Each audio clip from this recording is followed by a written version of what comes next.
Well, hi, everybody. Thanks for joining us for this fun session today. We had a great time with it last year, and we had so much fun. Let's do it again. I'm Dave Ellis from CANR Communications and Marketing and part of the College of Agriculture and Natural Resources at Michigan State. And today we're very happy that you've joined us to hear a little bit about what's going on in the college these days. Here's a quick run through of what we're going to do today. You're going to hear from four speakers, starting with our interim dean, Kelly Millenbach, and then joined by other members of the leadership group. We'll hear a bit from those folks, and then we'll move on to your questions to round out the hour. So enjoy your lunch as you're going. Questions can be put into the Q&A. They will need to have a name attached to them, and we have disabled the chat for today's session. So with that in mind, first up is Dr. Kelly Millenbach. Kelly was named interim dean of the College of Agriculture and Natural Resources as of July 1st. She continues to serve as our senior associate dean and director of academic and student affairs, overseeing the academic portfolio for the college. She's a two-time alumna of the college with her master's and doctoral degrees in fisheries and wildlife. And Kelly, before we get started, this is always my favorite question to start off. What's your favorite dairy store ice cream flavor? Thanks, Dave. Wow, that's a tough one. I think today I'm going with Sesquicentennial Swirl. Always a good choice. Excellent. Thanks a bunch, Dave. And welcome to everybody. It's really nice to have you as a part of this webinar today. I wanted to just say thank you to all of you for being here. Appreciate the time and energy that you're putting into just being with us today. I look forward to our conversations and look forward to hearing from you as well as others that are here on the call to share information with you. So I'm going to give a quick overview of what's been going on in the college. As most of you may know, and Dave mentioned in his introduction, I took over as interim dean on July 1. And I think so far things are moving forward in a very positive and productive way. The university as a whole, essentially this fall, admitted its largest and most diverse freshman class that has ever occurred on the campus with a little over 9,200 students. Just to give you a sense, based on those numbers where ANR sits, one of the things that we always look at is we track information by the students who apply, but then eventually by those who pay their deposits and are here. If we look at freshmen only, and I'm going to compare our numbers to 2019, 2020 being a year in which we were dealing with the pandemic always changed things a little bit, but since 2019, we've actually seen a almost 17% increase in the number of freshmen that are now a part of our college. So we're really excited about that. We're excited about the opportunity to have more connection with some of our youth as they think about careers in agriculture and natural resources. We are excited. I can't even begin to tell you about how nice it's been to be back on campus this fall and seeing people on campus and being able to meet with people in person, whether it's going for a walking meeting or in a room and just being able to have that human connection again. While it's not completely our most typical way of starting our fall semester, it has been really quite invigorating to be back on campus. For the most part, we are back in a face-to-face environment. The university was actually looking to hit about 75% of all of courses being in a face-to-face space, with the 25% being in that online space. And that's really where we ended up landing for this fall semester. Many of you may know that the university is following essentially the guidance of the CDC and the Michigan Department of Health and Human Services. And for this fall, we are under both a vaccine and a mask mandate. What's really important to recognize and remember here is that we are committed to ensuring the safety of our faculty, staff, and students as we are back engaging in the work of the university. Everybody is very excited. I mean, it was, let me restate that. It was devastating for many people when we had to close down the dairy store as a result of the pandemic. But we are beyond thrilled that the dairy store is now reopened again. It's running, it's busy. Last night when I drove past it on my way home from work, it was really fun to see all the people walking out with ice creams in their hand. One of the things that was also pretty exciting for us was earlier in the year, we actually had the opportunity to host Coach Mel Tucker from the head coach of the football team.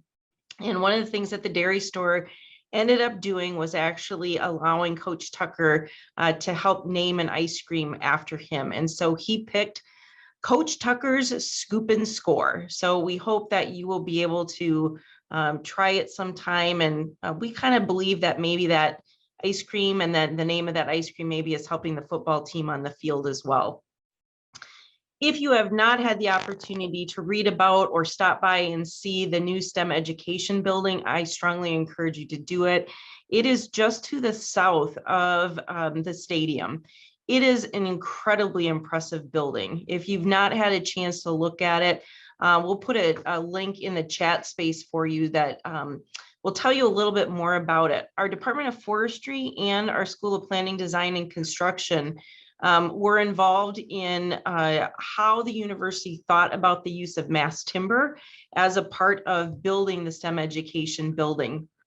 And it's exciting to see it because it's garnering a lot of attention, not only in the state, but nationally because of the use of wood, the carbon sequestration that wood brings to bear on that facility, but also because of the amazing learning space that it provides to our students.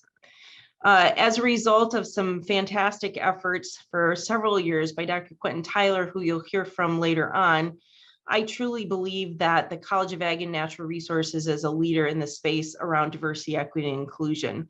The amount of energy and effort that's been put in by all members of our community has really been quite impressive, and I'm very excited to see where we're going to go in the long run with this as well.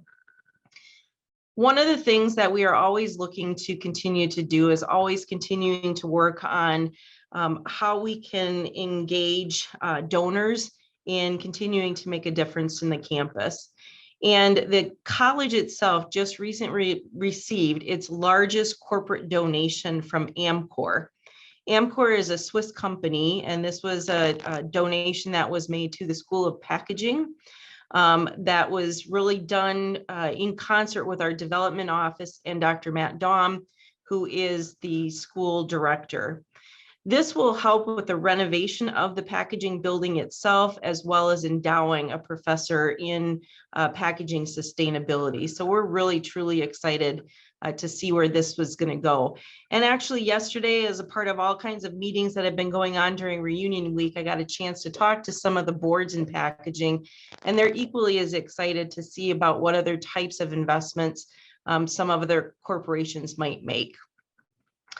You may have seen that President Stanley did announce a strategic plan earlier this week. And I wanted to share, because I think that we've heard from some folks that maybe it's not evident that agriculture and natural resources is present in that strategic plan. I want to assure you that agriculture and natural resources is very much a part of that strategic plan. Yesterday, President Stanley actually was engaged in a conversation with the president, and he was specifically asked about this. And in that called out the College of Ag and Natural Resources and Extension in particular as being very core and distinct to what makes Michigan State University, Michigan State University. So we're excited about that.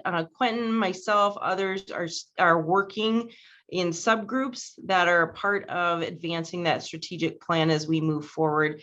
And so the College of Ag and Natural Resources will continue to have the ability to influence and impact where that strategic planning process goes. And then before I turn it back over to Dave, I just wanted to give a quick update with regard to budgets, because we keep a lot of our time and attention focused on where the budgets are at. Just earlier this week, the governor did sign the budget moving forward. And what we know is that there is a one-time increase to university operations, as well as a one-time increase for ag bio and extension. In addition to this, the university is also receiving a one-time supplemental payment of about 3.9%, or just a little over $11.2 million. And that includes federal COVID relief maintenance of effort dollars to support some of the impact of the pandemic and how it influenced what was happening on campus. So we are, again, very thankful for the continued investment, not only in the university, but also ag bio and extension moving forward. We are looking forward to continuing our relationships with donors, as we also recognize that's going to be an important space for us in terms of continuing to support the mission of the college. So Dave, I'll turn it back over to you for now, and then we'll be happy when we get through everyone to take on any additional questions. Kelly, thanks a lot. I'm sure we'll hear from you again soon. It's reunion week. It's homecoming week at Michigan State. We're going to continue our parade right now with Dr. Laura Bix. She was named the Assistant Dean for Teaching, Learning, and Academic Analytics in the College of Agriculture and Natural Resources back in fall of 2018. She's been in the faculty at the School of Packaging since 2002. She's a 3-time CANR alum. That's one better than you, Kelly. Got to work on that. Earning her bachelor's, master's, and doctoral from the School of Packaging. Laura, welcome to the program. And same question for you to start with. What's your favorite Dairy Store ice cream flavor? Well, I would have had to have been sesquicentennial squirrel, but Kelly already took that. So I think I'm going to have to try the scoop and score because I'm a Mel Tucker fan. So I'll definitely be on that one. So I'm going to provide you some updates from the OASA, or the Office of Academic and Student Affairs. And I think it's important to acknowledge that the cohorts of students that have returned to MSU this fall have faced unprecedented loss. Some of them have lost rites of passage and opportunities to celebrate milestones like senior performances, proms, and face-to-face graduations. Others have lost opportunities for professional growth and development like internship and research assistantships or study abroad. And some still have lost financial security and stability when either they or their family members lost jobs or businesses. Others still lost family members. It's been said that while we were in the same storm, we don't all have the same boat, and the pandemic has put a highlight on that. So just as the challenges that our students have faced are very different, so are their responses to the return and the support that they need during this time. At the same time, we are seeing unprecedented attendance and engagement at face-to-face events and a sense of renewed enthusiasm in the air. People are also struggling. Demand for mental health services is growing rapidly, and worker shortages are impacting both the university and the community at large. In short, our students need to be supported in many and unique ways. And I think that the pandemic has helped us to recognize this. As a result, we are working to increase the customization and flexibility of the systems that support our members. And I'd like to highlight just a few of the things that are currently in place within the university and the college both to help our students succeed. So CAPS is Counseling and Psychiatric Services. They now have 24 hours a day, 7 days a week, 365 days a year crisis hotline for students who are in need of acute mental health care. They've also converted their scheduling systems to an online self-scheduling system so that students are able to schedule counseling appointments at any time of the night or day. They've introduced a system called CAPS Connect, which allows students to schedule brief 15-minute consultations through telemedicine with mental health professionals to connect students with appropriate resources and help to prioritize students with immediate mental health needs. Group counseling sessions are available each and every week to students, and CAPS has partnered with colleges, including the College of Agriculture and Natural Resources, to provide appointment availability where students are taking their classes. For A&R students, these are located in the Plant and Microbial Sciences building on a series of Wednesdays throughout the fall. To better enable faculty and staff to help students with mental issues, MSU has partnered with Cognito to offer training and resources for faculty and staff. And these resources are intended to help with situations where people might be at risk for mental health issues, including issues faced by veterans and students struggling with alcohol and drug addiction. We've also revamped our college scholarship system in an attempt to have it be more accessible to students and easier for them to apply, as well as more secure. We've transitioned to a single electronic call that applies students for nearly 40 opportunities in the college portfolio with a single application that is filed once a year. This year, we had an unprecedented number of applicants, 285 students from the Institute of Ag Technology, undergraduates, prospects, and graduate students started applications. 215 of those completed their applications, and nearly $250,000 were awarded across all of the different classifications of students. Additionally, we've worked to earmark a fund that was previously largely used for discretionary funds for emergency funding in need for students in need of immediate assistance. That fund is being managed by Dr. Dorcia Chasen, and there are 2 other emergency funds designated for the same purpose, although it's still not enough. In the classroom, I get the sense that our instructors have an increased sense of grace and empathy and a better understanding of the variety of student experiences that happened during the pandemic. As a result, there's an enhanced flexibility in terms of course modality and very frequently a redundancy in the delivery of a course. So frequently, even if it's a face-to-face course, you'll see it being recorded and available for those that might not be able to attend on that day. So we're really trying on multiple fronts to be flexible, to be delivering services that meet the unique and different needs of the students across the college. With that, I'll turn it back to you, Dave. Laura, thanks so much for being with us. We appreciate all of your time.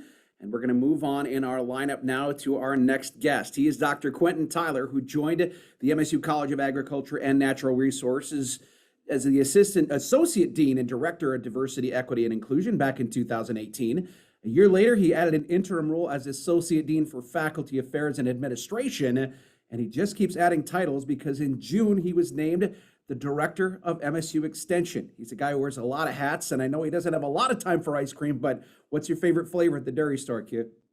You know, Dave, I appreciate that question. My favorite flavor is actually the black cherry. So that's a very good one. So as mentioned, I'll be giving or providing an update on behalf of Michigan State University Extension, and then also the Office of Diversity, Equity, and Inclusion. So just started. It's been 6 months in my role. As Dave alluded to, I became interim Extension Director May 7th, and the interim title was actually removed June 1st. But I do want to comment and say how proud I am of our folks in Extension and both the Office of Diversity, Equity, and Inclusion. Those folks have been resilient, in particular in regard to these times, as we have pivoted to virtual programming and then back to face-to-face, and also in terms of our business locations. We just recently concluded our Fall Extension Conference, which recognized and celebrating the work of ourselves and also our key partners. So we appreciate, as MSU always does, our partners and stakeholders. One of the things I do want to highlight is that MSU Extension and the Michigan Department of Health and Human Services have a collaborative immunization project with CDC funding, and it's focused on rural youth and family immunization education. So again, we're working to encourage rural youth and families to talk with their healthcare providers about their vaccine status and any vaccines they may need to remain healthy.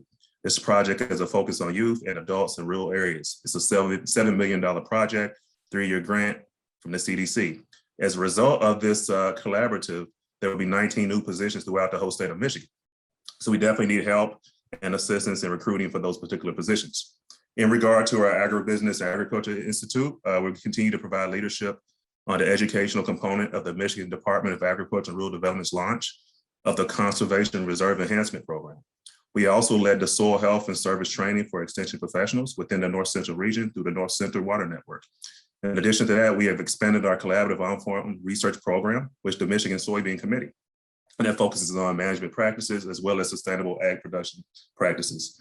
We continue to expand on our online course offerings, with half of our online courses offered through Desire to Learn, which are associated with the AABI programs. In addition to that, we provided extensive response materials working collaboratively with industry through the pandemic in 2021, including market chain disruption, federal support programs for the farm community related to the pandemic, and also collaborating with MDARD on communication and education regarding the threat of African swine fever, with it being recently reported in the Dominican Republic and Haiti. In addition to that, we've had a dramatic expansion of our consumer and horticulture programming through various online and social media platforms. And also we provided extensive pet scouting information through the growing season and subsequent management strategies for field crops, vegetables, and fruit crops. And last but certainly not least, in regard to extension, we provide harvest guidance for apple growers throughout the Apple Maturity Project, which helps growers hone in on timely harvest dates to maximize quality.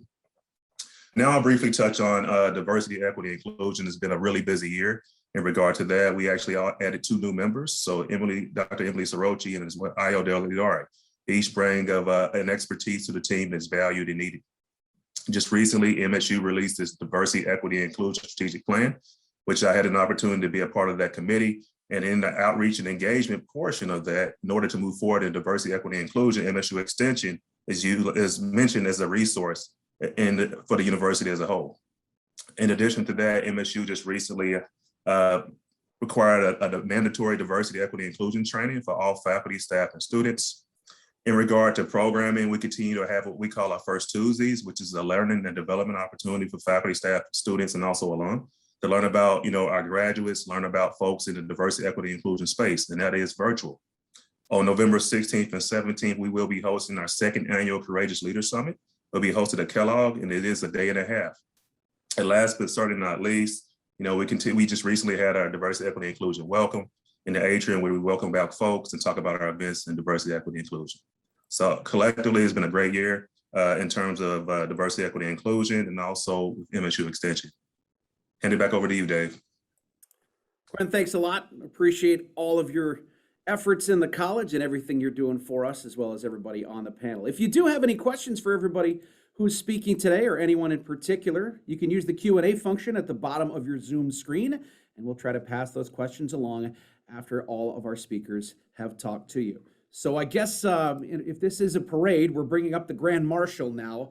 He's Dr. Doug Buehler, the Assistant Vice President for Research and Innovation for MSU, who served as Director for MSU Ag Bio Research since 2013. He leads a group of more than 350 researchers from 8 MSU colleges and a network of 14 research centers around the state. But Doug will be stepping down as Director of Ag Bio Research soon. He will remain in the role until a successor is named, and he'll continue to work in the food, agriculture, and natural resources research space and maintain a lot of current activities while expanding his work at the university level. So Doug, thanks for everything you've done. Thanks for everything you're going to do. And what's your favorite dairy store ice cream flavor?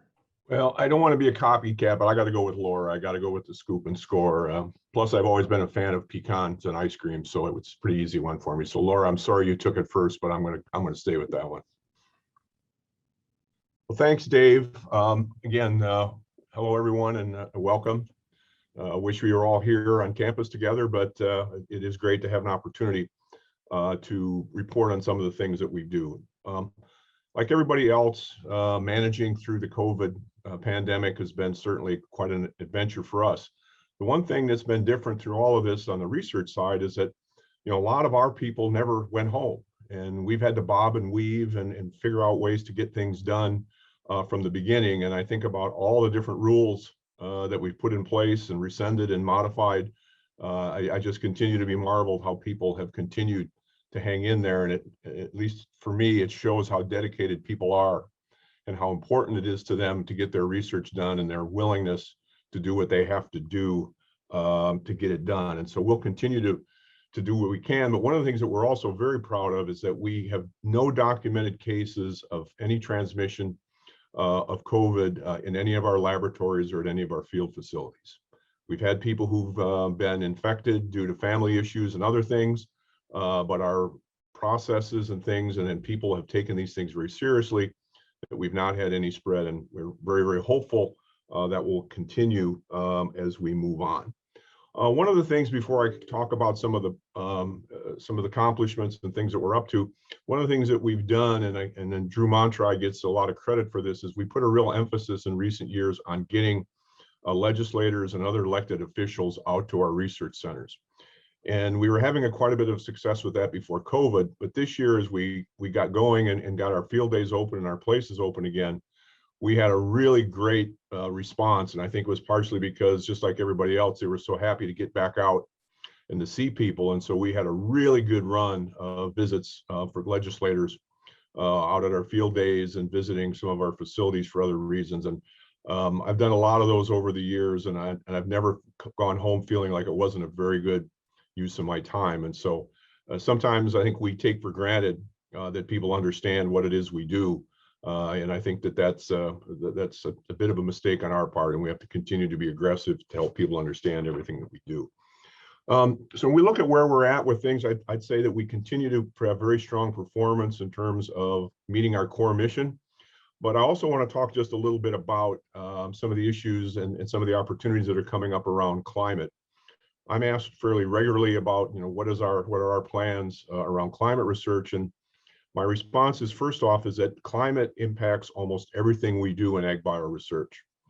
The challenges that we're facing now are a little bit different than those that we faced in the past, but we faced a lot of challenges, whether it's new diseases or insects, those types of things. So we're used to dealing with variable stresses and so on. And so a lot of our work now is continuing to do some of the same things that we've always done, but to refocus them on the challenges that we're faced with.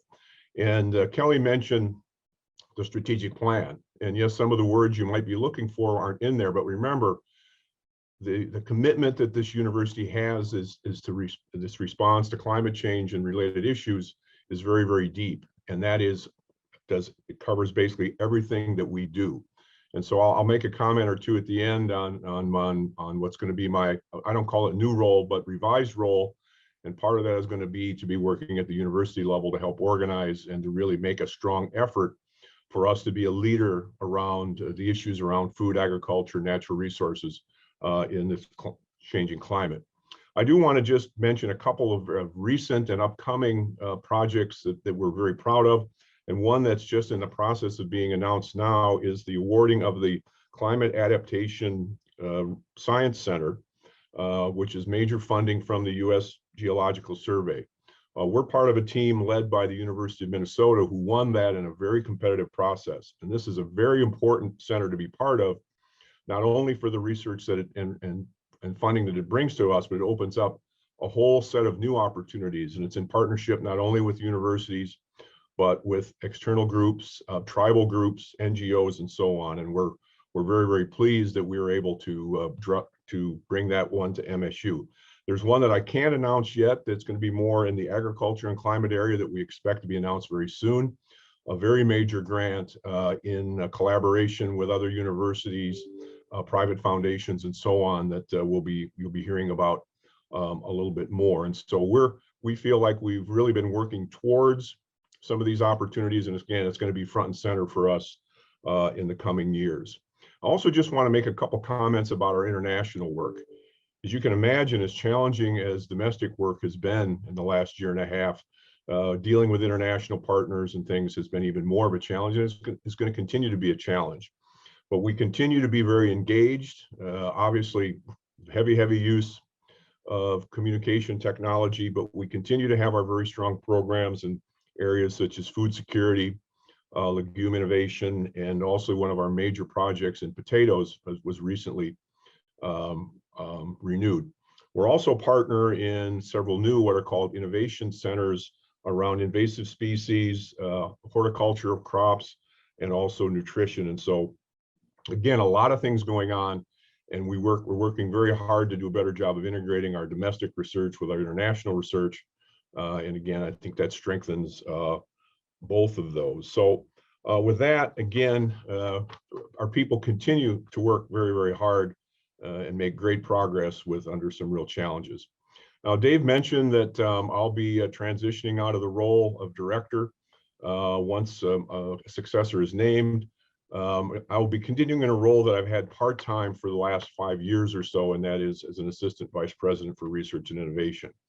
I'm really looking forward to this role because I believe that there are some real opportunities there to continue to push forward on the importance and the integration of the work that we do across the full university. And one of the great things about ag bio research is that we have a university-wide mission. We're very well connected to the office for the vice president for research and innovation. And so I'm looking forward to kind of working in that space and moving these things forward and bringing some of these really important opportunities, not only bringing the money to Michigan State, but also the good work that we'll be able to do with that. So I'm not going very far. My office will even stay in Ag Hall. But again, thanks to everyone, and looking forward to some questions. So back to you, Dave. Doug, thanks very much. We're going to start off our questions. Remember, if you do have one that you'd like submitted to anyone that you've heard from today, use the Q&A function at the bottom of your Zoom screen. It's right down there, and we'll try to get those in for you. We've got just about a half an hour for questions, and we're going to start with the topical one now, since we found out Doug Buehler is leaving. Our first one is for Kelly Millenbach. Kelly, the first question is going to be, what's the timeline right now for filling the vacancies of the higher levels of administration that are currently vacant, including the soon-to-be APR director? Yeah, so I'll give an update on a couple of different things. I want to make sure folks know kind of what the process is, what the timeline is. Actually, I'm going to start first with the dean search. As all of you are aware, I sit as the interim dean.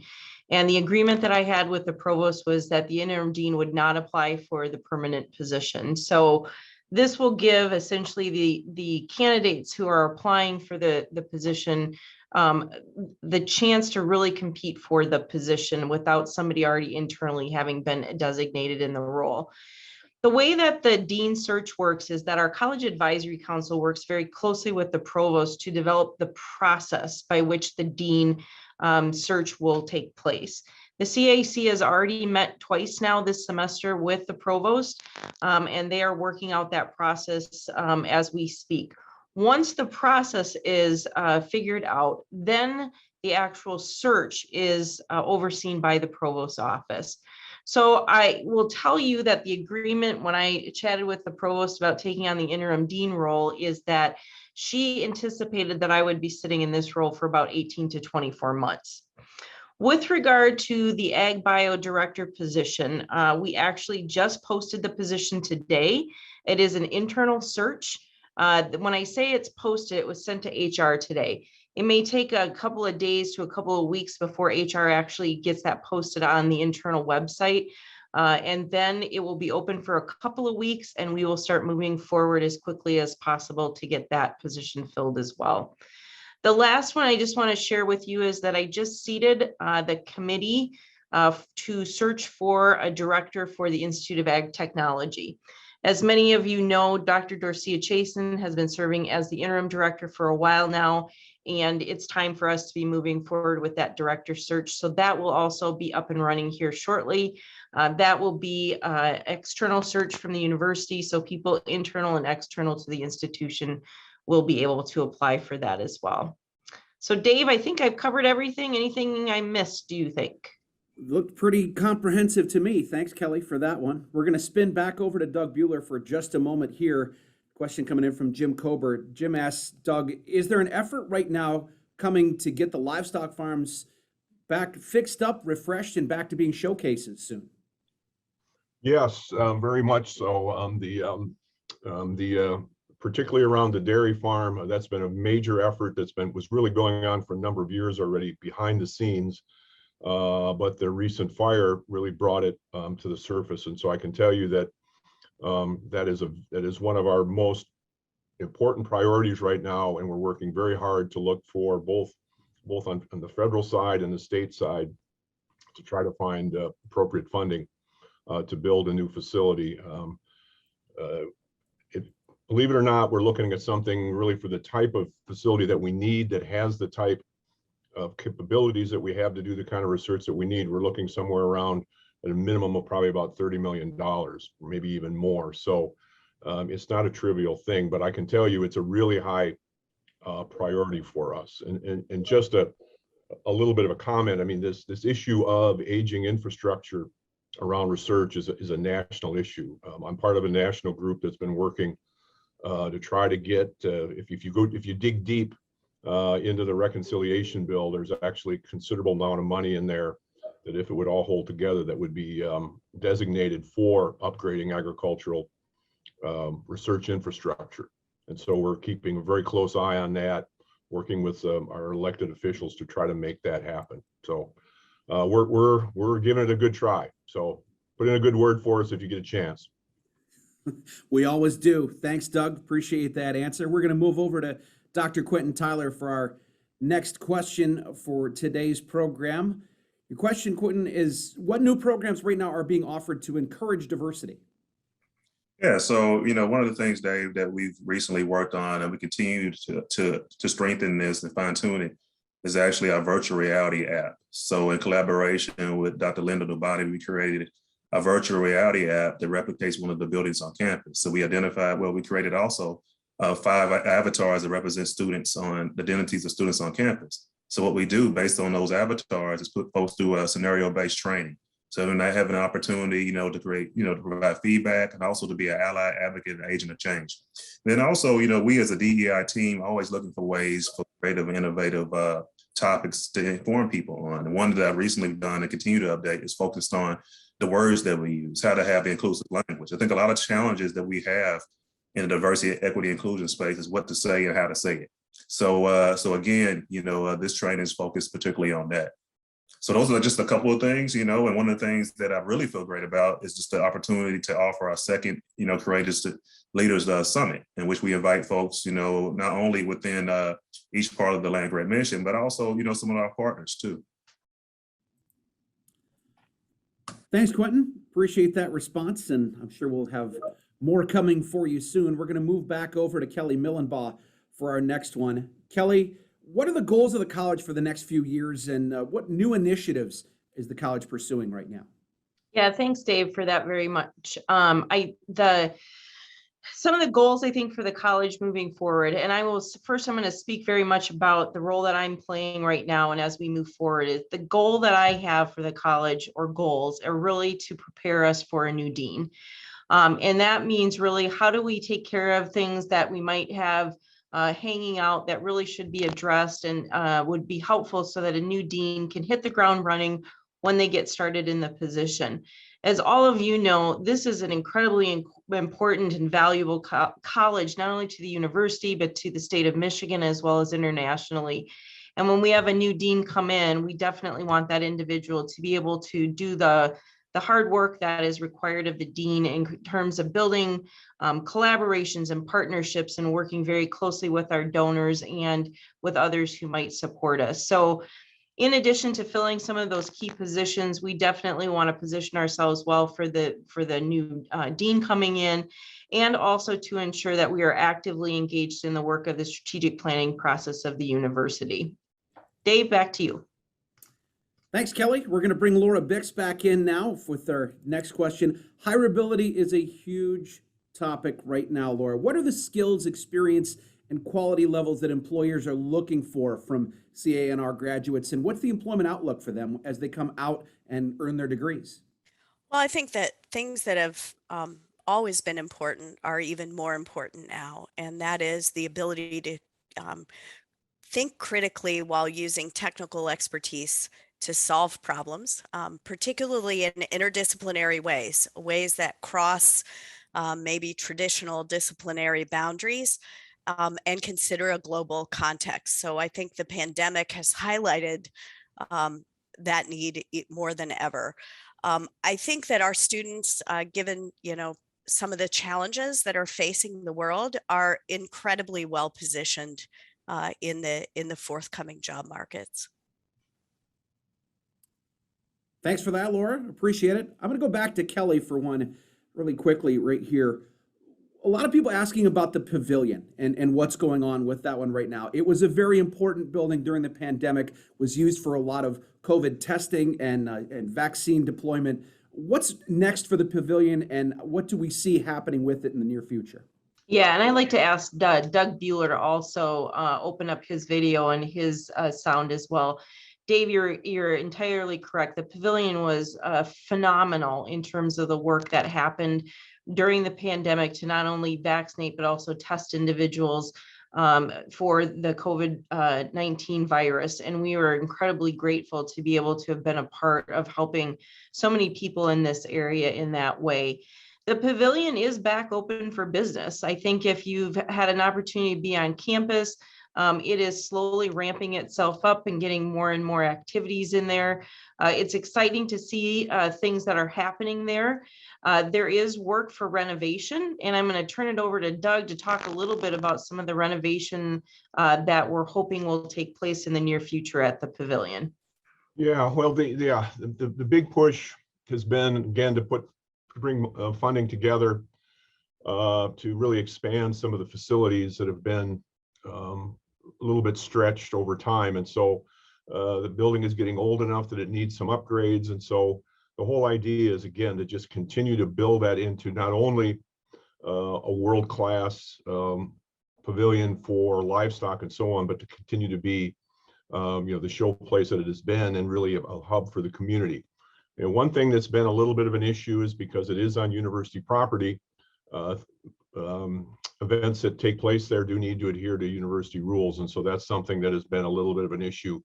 But let's hope that some of those changes will occur sooner than later, and then we'll be back to more normal operations in the very near future. So we certainly see a bright future for the Pavilion. And, we're sorry that it was taken offline, but we're also very proud of the role that it played in helping getting people vaccinated, because it was a really important feature in this community at a time when it was needed. Thank you both for that one. We're going to go back to Interim Dean Kelly Millenbach for this next question. And it's a tough one because things keep changing around us right now. Kelly, what's being done to deal with increasing cheating among students? Obviously, you're not just looking over somebody's shoulder at a piece of paper anymore. The strategic plan talks about improving graduation rates, and that support's being offered to students so everybody learns, thrives, and graduates. But accountability doesn't seem to be as big an emphasis in that one. What can we do to make sure that's a part of the equation? Yeah, thanks for that, David. I'd ask Laura to also unmute herself and open up her window as well. There's been a lot of different efforts that have occurred on campus with regard to trying to ensure that cheating is reduced. There have been a couple of different things that the university put in actually a while ago. For those of you who might be familiar, there is a program that's called turnitin.com, and that gives the opportunity for a faculty member, actually for a student, to take and run their work through turnitin.com to determine if there's been plagiarism or other challenges that have occurred there. We also have had a variety of different workshops that have been put in place that help faculty in terms of thinking about different strategies to minimize cheating in the classroom, including ways in which it can be minimized in a virtual environment, because that is much more challenging to control. But the faculty work on different strategies by which they think also about how they're grading and how they think about how they assess students and the students' work. Laura, are there other things that you would like to highlight or that you're aware of and can share? As Dr. Millenbach alluded to, I think it's really kind of two-pronged. There can be draconian sort of measures like catching it and punishing it. There are lockdown browsers and things like that have a big brother sort of approach. But then there's a more sort of proactive approach, which is thinking about your learning outcomes. And with the as I mentioned, increasing globality, increasing interdisciplinarity of our fields, how do we want students to work together in productive ways? And how do we assess that too? So I think just to reinforce her point, we're also thinking about how do we do meaningful assignments and get at learning outcomes in maybe creative group work. Thank you both for that. Still have a few minutes left. If you'd like to add in a question, remember that Q&A function in your Zoom. You can type in your question right there and we'll forward your question along to the appropriate leader that's talking to you for the next few minutes here. A couple more questions left that are still in the queue right now. The first one, actually pretty appropriate for somebody who works in communications and marketing. The need for professional communicators in ag and natural resources fields, it's an important topic as ever. So back to Kelly and Laura again. Is there a way that we can reintroduce an A&R communication major so that students can prepare for these important careers. And I don't mean taking my job, just adding in more people to help us get the right words out there. Yeah, thanks for that, Dave. And there's been a lot of conversation around this topic for the last couple of years. We actually did have an individual who a couple of years ago actually queried and talked to the departments because there is such a need at the unit level for improving communication skills across all of our disciplines. At this point, there was some work that was done proposing a potential minor, but that did not move forward. And part of that, the rationale for it not moving forward was it simply got sidelined as other things came forward, including most recently, obviously, the pandemic, which really required us to sit back and just try to manage through the pandemic and all that came with that. Laura, anything to add in there, or did Kelly pretty much cover everything?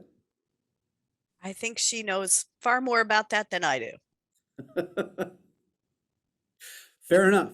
That works out pretty well. Well, I'm going to go back to Dr. Quentin Tyler for just a moment. I know that we mentioned how many hats you're wearing, Quentin, and a little bit about some of the DEI initiatives that are going on in the college. What's the one right now that you're most proud of that we've really led the way in on campus?